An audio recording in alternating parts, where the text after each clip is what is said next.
আপনার দৃষ্টিতে শাশুড়ি কাকে বলে? শাশুড়ি শাশুড়ি তাকে বলে যার নিজের মেয়ে ঘরের মধ্যে ওড়না ছাড়া গেঞ্জি পরে থাকলে সে নাদান ছোট মানুষ, অথচ তার বউ যদি তার মেয়ের বয়সীও হয় তাহলে বাড়ির বউয়ের ওড়না মাথা থেকে মাটি পর্যন্ত ঢাকা থাকতে হবে। শাশুড়ি সে যে বাড়ির বউকে এই বলে খোঁটা দেয় যে আমার ছেলের জন্য তো বিয়ের লাইন লেগেছিল। শাশুড়ির কথা শুনলে মনে হয় আমাদের বাবা মার কাছে আমাদের জন্য বিয়ের প্রস্তাব আসেনি, আমরা এবং আমাদের বাবা মারা রাস্তায় একটা থালা নিয়ে বসে বিয়ের প্রস্তাবের জন্য ভিক্ষা করতেছিলাম।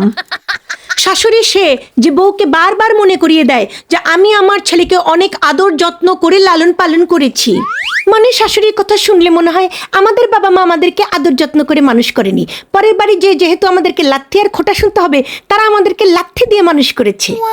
শাশুড়ি সে যখন তার নিজের মেয়েকে তার জামাই আদর করে যত্ন করে ভালোবাসে তখন সেটা স্বর্গীয় প্রেম ভালোবাসা। অথচ তার ছেলে যদি তার বৌমাকে ভালোবাসে তাহলে বৌমা জাদু করেছে, টোনা করেছে, তা না হলে কেন ছেলে তার বউকে এত ভালোবাসবে? শাশুড়ি সে যে বিয়ের আগে বলবে আমাদের তো শুধু মেয়েটা ছাড়া আর কিছুই লাগবে না বিয়েন সাহেব, অথচ বিয়ের পরে মেয়েকে বলবে তোমার বাপ মা এমন কি বা দিয়েছে। আর এত কিছু চোখ দিয়ে দেখার পর শোনার পর বোঝার পরেও এই তেজপাতা মার্কা চেহারার হাজবেন্ডগুলা বউদেরকে এসে বলে শাশুড়িকে নিজের মা মনে করবা। এখন এই খাম্বা মার্কা হাজবেন্ডকে আমি কেমন করে বুঝাবো?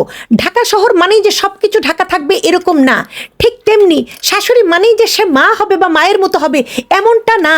শাশুড়ি ইজ দ্য শাশুড়ি। শাশুড়ি ওয়ার্ডের মধ্যে কি কোনো ময়ের কোনো শব্দ আছে? ম নামের কোনো ওয়ার্ড আছে? অতএব যেই নামের মাঝখানে মানে শাশুড়ি এই নামটার মাঝখানে বানান করার ক্ষেত্রে ময়ের কোনো মানে ছিটা ফোটাও নাই, তাহলে তার মানে সে মা না, সে জাস্ট স্বামীর মা।